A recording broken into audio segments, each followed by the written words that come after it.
Hi everyone and welcome to Raw Spirituality, Health and Wellbeing with me, Amelia Campbell.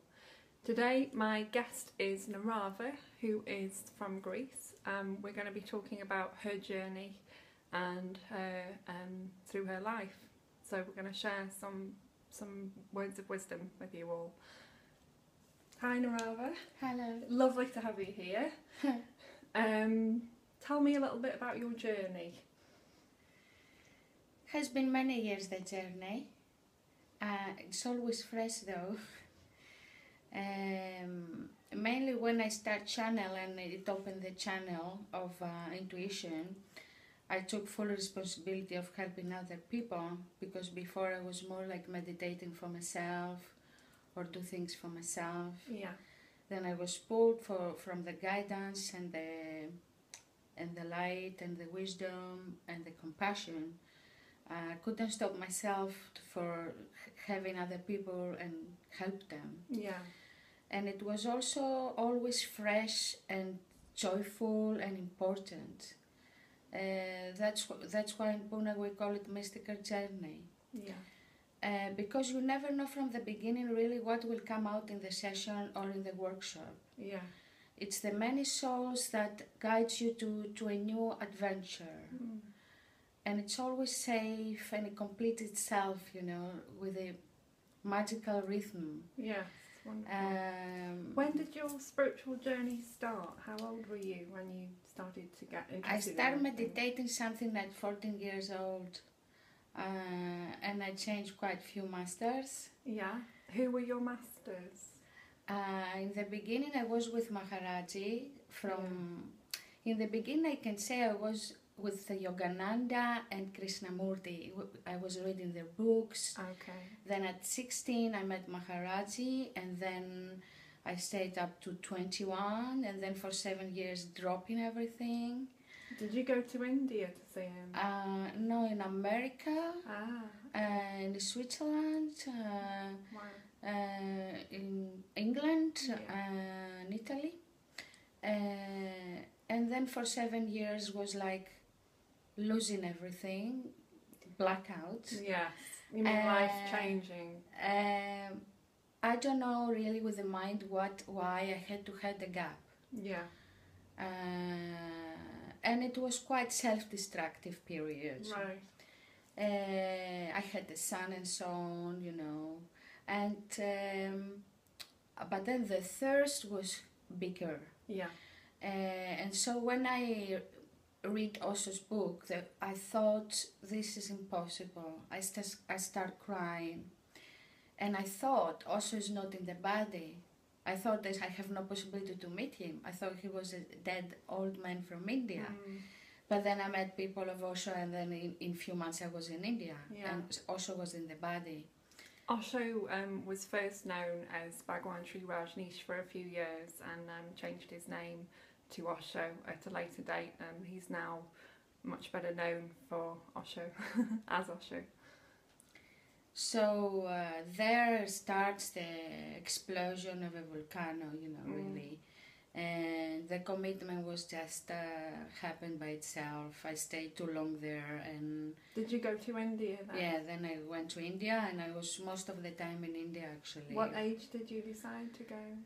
I didn't decide that. That was the accidental decisions, existence. Actually, I was 27. Oh wow. Yeah. And then in few years the channeling started. It was 25th of December when I was 33 years. Yeah. Very auspicious. Christ kind of dates. Yeah. And there I was guided that I have to help immediately people, And I had to go through this fear that I don't know even who I am, what I'm doing. I'm not a therapist or a healer, Right. But once I started, it was there, everything. Because we are very old and we have our gifts. Yeah, of course. Yeah. And once you tune and you open, it comes. Yeah, absolutely. Couldn't agree more there. So How long did you stay in Pune, at the ashram in Pune? If you With put it Osho. as a complete timing, because Yeah. in the summers, with the rain period, I was going away, and then Okay. it's something like 9 complete years, maybe 10, Yeah. that I was day and night in the ashram. If you Okay. just take it off the summers, Yeah. and still looks to me short. Yeah. No, it seems quite a long time. Yeah, I mean, it was always blissful, happy. I never got bored.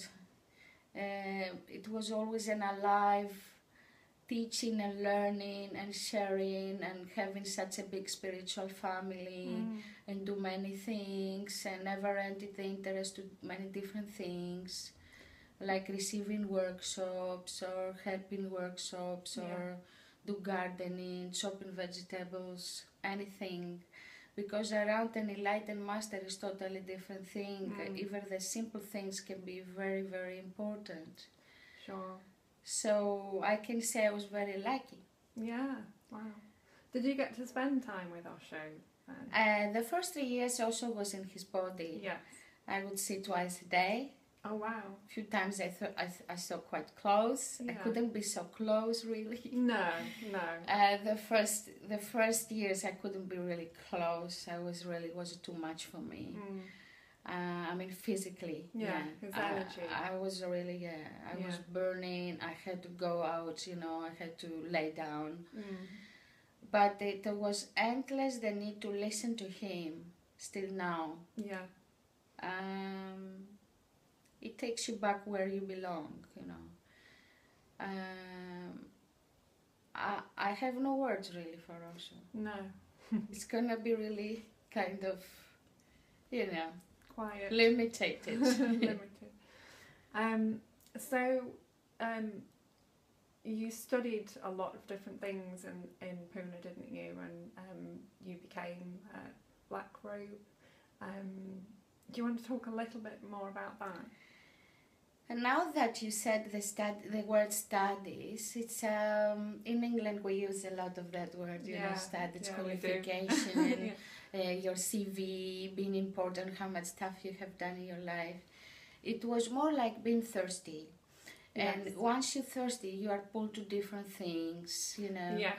And then you are again thirsty, then you are pulled to this and that, And still now I can say again, I might be again thirsty to learn more. If we can call that learning, actually. Yeah, it's like relearning what we already know, isn't it? Reconnecting we to our need to spirituality. work. We need to work. I cannot say we don't need to work and receive work and digest it and keep on meditating. I cannot say we can do without it. No. Or escape it. Yeah. Life is about learning, isn't it? It is, and I can say that because I've been a disciple of my own channeling, I can say that way. It was endless the learning, and it goes on and on. Yes, about meditation techniques, about using new tools, changing your behavior, learning people much more. Yeah.